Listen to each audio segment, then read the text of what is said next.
నమస్తే విజయవాడ. నమస్తే నమస్తే. సారీ సుమ గారు, నాకు మైక్ ఇవ్వడానికి కొంచెం డిలే అయింది. విజయవాడలో ఇది ప్రీ రిలీజ్ ఫంక్షన్లా లేదు, సక్సెస్ మీట్ చేస్తున్నట్టు ఉంది. Thank you.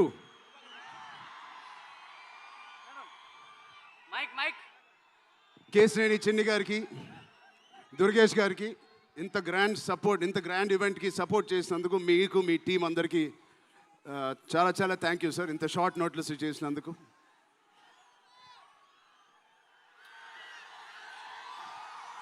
విజయవాడ అసలు మీ అందరి మధ్యలో ఇక్కడికి వచ్చి చేసుకున్నందుకు మీ అందరికీ థ్యాంక్ యూ సో మచ్. చాలాసేపు నుంచి వెయిట్ చేసినందుకు. ఇంత హీట్లో షర్ట్ అంతా మొద్ద అయిపోయింది అందరికీ. బట్ ఈ హీట్ని, ఈ ఎనర్జీని చాలా చాలా ఇంతసేపు ఎంజాయ్ చేసాం. విజయవాడలో చేయాలనుకున్నాం. ఎప్పుడైతే డిసైడ్ అయ్యామో నేను సతీష్ గారికి చెప్పాను, ఇది మా లక్కీయెస్ట్ సిటీ. నాన్నగారికి కానీ మాకు ఖైదీ నెంబర్ 150 కూడా ఇక్కడే చేసాం, ఇంద్ర కూడా ఇక్కడ చేసాం. సో ఆ లక్ని కొంచెం మేము ఇంటికి తీసుకెళ్దామని ఇక్కడికి వచ్చాం. మీ అందరికీ, తమ్ముళ్ళకి, ఇక్కడ ఉన్న అన్నయ్యలకి, వచ్చిన అక్కలకి, చెల్లెలకి, మీ అందరికీ పేరు పేరున థ్యాంక్స్. అలాగే టీవీలో చూస్తున్న మా అభిమానులకి, వాళ్ళందరికీ చాలా చాలా థ్యాంక్ యూ. సరే, పెద్ది అన్ని విజువల్స్ చూశారు మీరు. పెద్ది ఎన్నో కథలు వింటూ ఉంటాం ఆర్టిస్ట్గా. కొన్ని కథలు విన్నప్పుడు నచ్చుతాయి, కొన్ని కథలు విన్నప్పుడు ఆశ్చర్యపరుస్తాయి. బట్ పెద్ది అనే కథ మాత్రం విన్నప్పుడు ఎక్కడో గుండెలో, నా హృదయానికి చాలా దగ్గరగా హద్దుకుని ఉన్న ఒక కథ.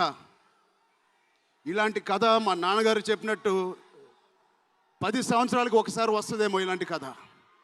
అలాంటి కథ నాకు వచ్చినందుకు ఫస్ట్లీ నా సుకుమార్ గారికి, బుచ్చిబాబు గురువు గారికి నేను మనస్ఫూర్తిగా థ్యాంక్స్ చెప్పుకుంటున్నాను.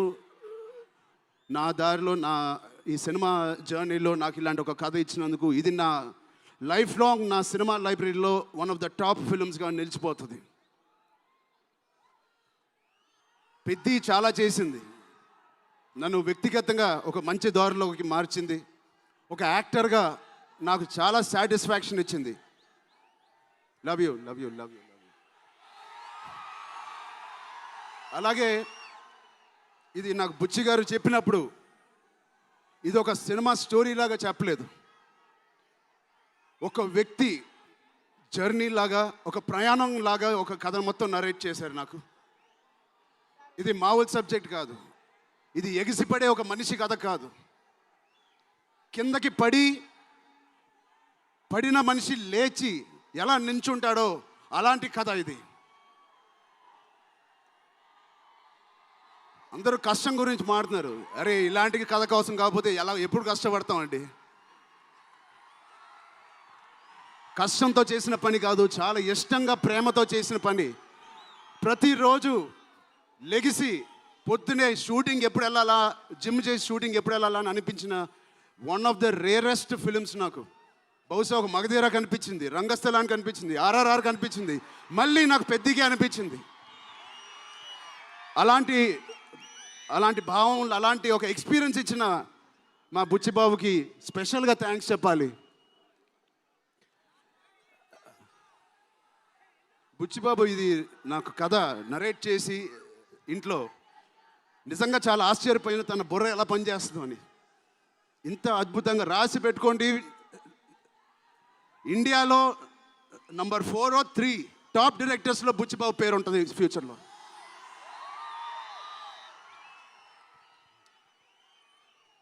సో అంత మంచి ఎక్స్పీరియన్స్ ఇచ్చిన బుచ్చిబాబు గారికి చాలా చాలా థ్యాంక్ యూ. ఇలాంటి సినిమా ఒప్పుకోవడానికి నాకు ఒకటే బలం నా మనసులో, ఇలాంటి సినిమా చెయ్యాలి అని. ఎవరు కాదు, అది మీరే మీకోసమే. నిజంగా ఏ ఆర్టిస్ట్కైనా వాళ్ళ అభిమానుల నుంచి, వాళ్ళ శ్రేయోభిలాషుల నుంచి ఇలాంటి ఎక్సైట్మెంట్, ఇలాంటి ఎంకరేజ్మెంట్ లేకపోతే ఎందుకు చేయాలండి సినిమాలు? హాయిగా ఇంట్లో కూర్చొని వేరే పని చేసుకోవచ్చు. మీకోసం చేతులు ఇరక్కొట్టడమే కాదు, రక్తం చింది కూడా పని చేస్తాను మీకోసం.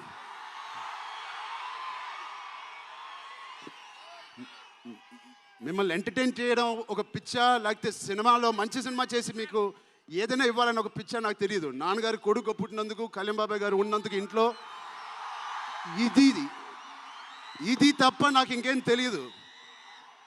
బహుశా ఇంకోటి తెలుసుంటే ఇలా ఇంత పెద్ద ఆర్టిస్ట్ నేను ఒక ఫీల్డ్లో అయ్యేవాడిని కాదు. నాకు తెలిసిందల్లా సినిమా సినిమా సినిమా. సో నేను చనిపోయే వరకు మిమ్మల్ని ఎంటర్టైన్ చేస్తూనే ఉంటాను, అది రాసి పెట్టుకోండి.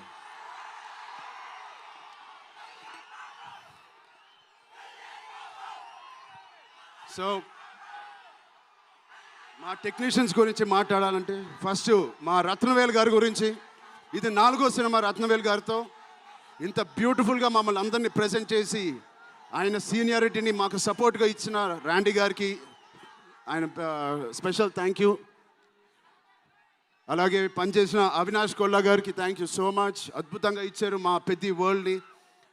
Naveen Nooli thank you so much, fantastic editing.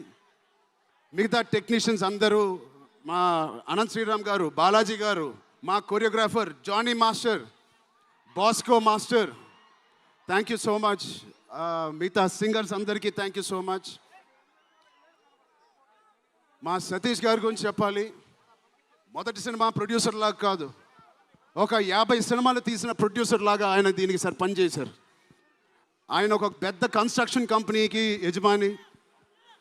దాంట్లో కూడా ఒక నంబర్ 1 స్థాయిలో ఆయన ఎదుగుతూ వెళ్తున్నారు.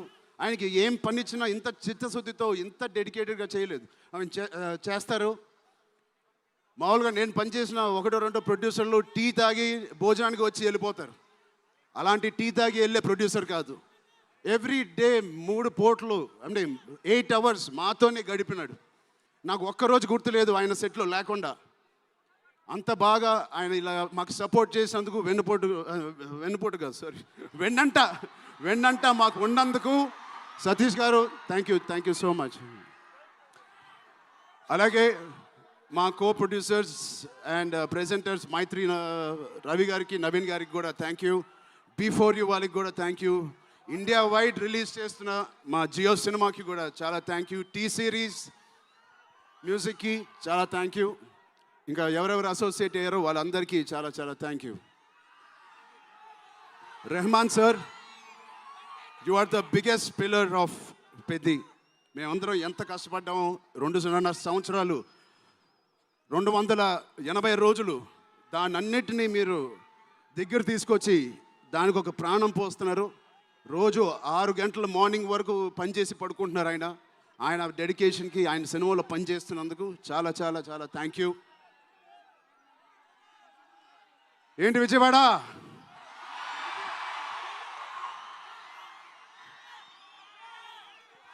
ఈసారి ఎవరి పేరు మర్చిపోలేదు కదా నేను.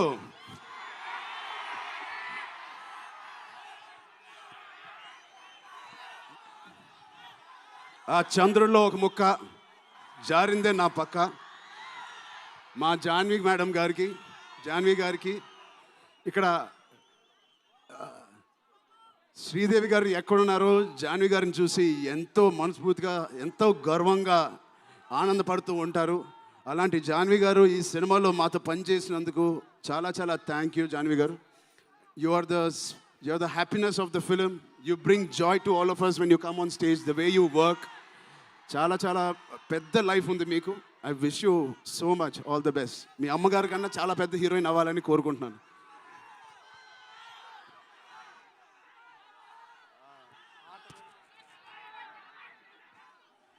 సో డేట్ గుర్తుందా?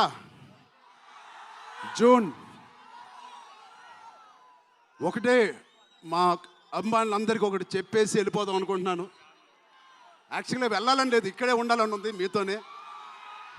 Love you. ఎప్పుడైనా ఒక ఆట ఓడిపోతే అది ఆటగాడు ఓడిపోయినట్టే కాదు, ఒక దేశం మొత్తం ఓడిపోయినట్టు ఏ ఆటైనా. అలాగే ఈ పెద్దిగాడు, మీ అందరికి తెలిసి ఆ డైలాగ్ ఉంది, ఆట ఆడలేదు, ఏంటది, పోరాడాడు. అలాగే మీ అందరి ఆశీస్సులతో, దుర్గమ్మాదేవి ఆశీస్సులతో మీ అందరికీ ఉండాలని, మా అందరికీ ఉండాలని, ఈ 4వ తారీఖున వచ్చే ఈ పెద్ది సినిమాకి ఉండాలని, ఈ పెద్దిగాడి ఆత్మగౌరవాన్ని అమ్మ దుర్గమ్మ సాక్షిగా కోరుకుంటున్నాను. ఆత్మగౌరవాన్ని మీరందరూ ఉన్నత స్థాయికి తీసుకెళ్తారని మనస్ఫూర్తిగా దుర్గాదేవిని కోరుకుంటున్నాను. మీరు కూడా చల్లగా ఉండండి, జాగ్రత్తగా ఇంటికి వెళ్ళండి. మీ కుటుంబ సభ్యులు అందరినీ అడిగానని చెప్పండి. వాళ్ళందరికీ నా నమస్కారాలు ఇవ్వండి. మీరందరూ ఇంతసేపు ఉన్నందుకు థ్యాంక్ యూ.